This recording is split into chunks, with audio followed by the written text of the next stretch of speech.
تاریخ کے اوراق اگر پلٹے جائیں تو ایک ایسا دور سامنے آتا ہے جسے اسلام کا سنہرا دور کہا جاتا ہے۔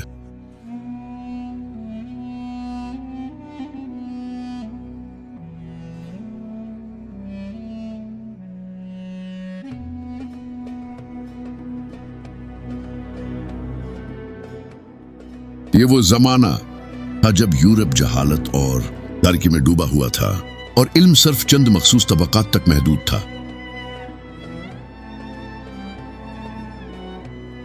لیکن دنیا کے ایک اور حصے میں ایک شہر روشنی کی مانند چمک رہا تھا۔ وہ شہر تھا بغداد۔ بغداد محض ایک شہر نہیں تھا بلکہ پوری دنیا کا علمی مرکز تھا۔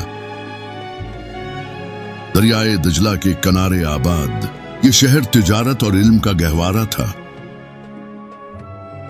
کہا جاتا ہے کہ بغداد کی گلیوں میں مٹی کی نہیں بلکہ کاغذ، روشنائی اور کتابوں کی خوشبو بسا کرتی تھی۔ اس علمی روشنی کے پیچھے ایک عظیم ادارہ کار فرما تھا جسے دنیا بیت الحکمہ کے نام سے جانتی ہے۔ یہی وہ جگہ تھی جہاں ارسطو، افلاطون اور سقراط کی وہ کتابیں محفوظ کی گئیں جنہیں دنیا فراموش کر چکی تھی۔ اگر یہ علمی کوششیں نہ ہوتے تو آج انسانیت فلسفے کے ایک عظیم حصے سے محروم ہوتی۔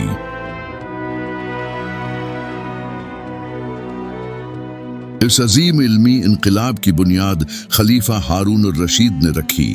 مامون الرشید کا یقین تھا کہ کسی بھی قوم کی اصل طاقت تلوار میں نہیں بلکہ قلم میں ہوتی ہے، لیکن ان کے فرزند خلیفہ مامون الرشید نے اسے دنیا کا سب سے بڑا تحقیقی مرکز بنا دیا۔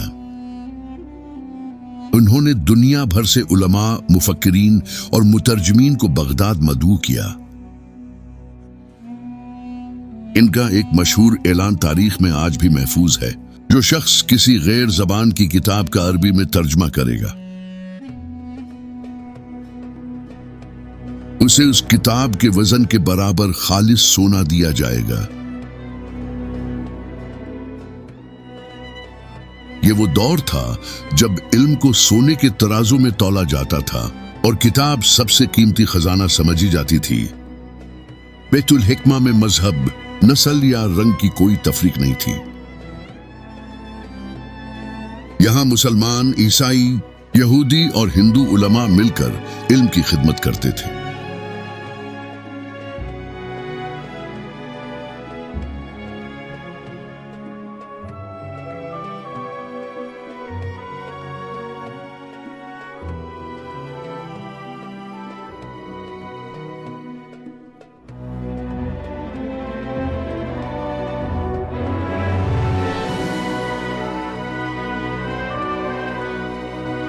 یہی ہندوستان سے صفر کا تصور اور اعشاری نظام بغداد پہنچا جسے مسلم علماء نے بہتر بنایا، اور پھر یہی علم پوری دنیا میں پھیل گیا۔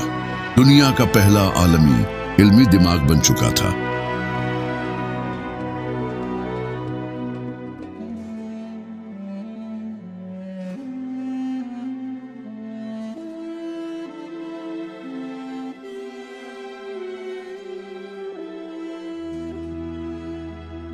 بیت الحکمہ نے ایسے نابغہ روزگار ذہن پیدا کیے جنہوں نے دنیا کی سمت بدل دی۔ یہیں محمد بن موسی الخوارزمی نے الجبرا کی بنیاد رکھی۔ آج جدید کمپیوٹر جس الگورتھم پر کام کرتے ہیں، اس لفظ کی جڑ بھی الخوارزمی کے نام سے ہی نکلتی ہے۔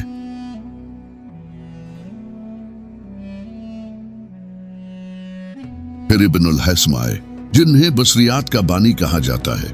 انہوں نے تاریک کمرے میں روشنی پر تجربات کر کے یہ ثابت کیا کہ روشنی کیسے سفر کرتی ہے۔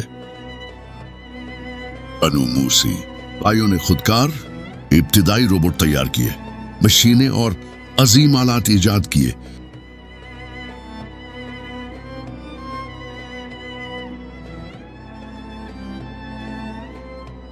فلکیات کے ماہرین نے اپنی تحقیق کے لیے جدید اور عظیم آلات تخلیق کیے ہیں۔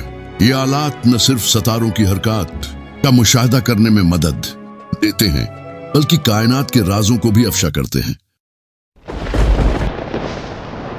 لیکن پھر تاریخ کا وہ سیاہ دن آیا۔ سن 1258 ہلاکو خان کی منگول افواج نے بغداد پر حملہ کر دیا۔ یہ انسانی تاریخ کے سب سے دردناک سانحات میں سے ایک تھا۔ شہر میں داخل ہوتے ہی یہ صرف انسانوں کا قتل عام نہیں ہوا، بلکہ یہ ایک ایسے تاریخی ورثے کا بھی خاتمہ تھا جو صدیوں سے علم و حکمت کا خزانہ سمیٹے ہوئے تھا۔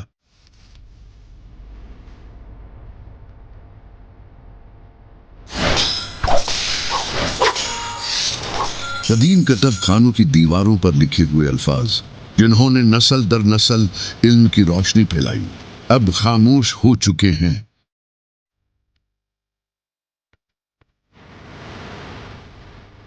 بیت الحکمہ کی ہزاروں کتابیں دریائے دجلہ میں پھینک دی گئی۔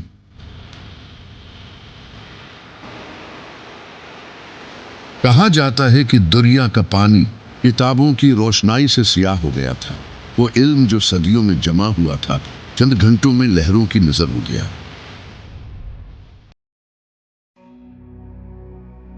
بغداد کے علماء اپنی علم و دانش کی روشنی سے نہ صرف مشرق بلکہ مغرب کی تہذیبوں کو بھی منور کر رہے تھے۔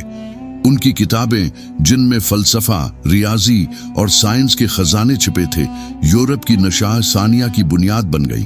یہ کتابیں بغداد کی لائبریریوں میں محفوظ کی گئی تھیں، اور جب یورپ کی سرزمین پر ان کا علم روشنی پھیلانے آیا تو ایک نئی صبح کا آغاز ہوا۔ آج جب ہم کسی سائنسدان یا پروگرامر کی کہانی سنتے ہیں تو ہمیں یاد رکھنا چاہیے کہ وہ کسی نہ کسی طرح بغداد کے ان علماء کے علم کا وارث ہیں۔ ان کی محنت، ان کی سوچ اور ان کی تحریریں آج بھی ہمارے دلوں میں زندہ ہیں۔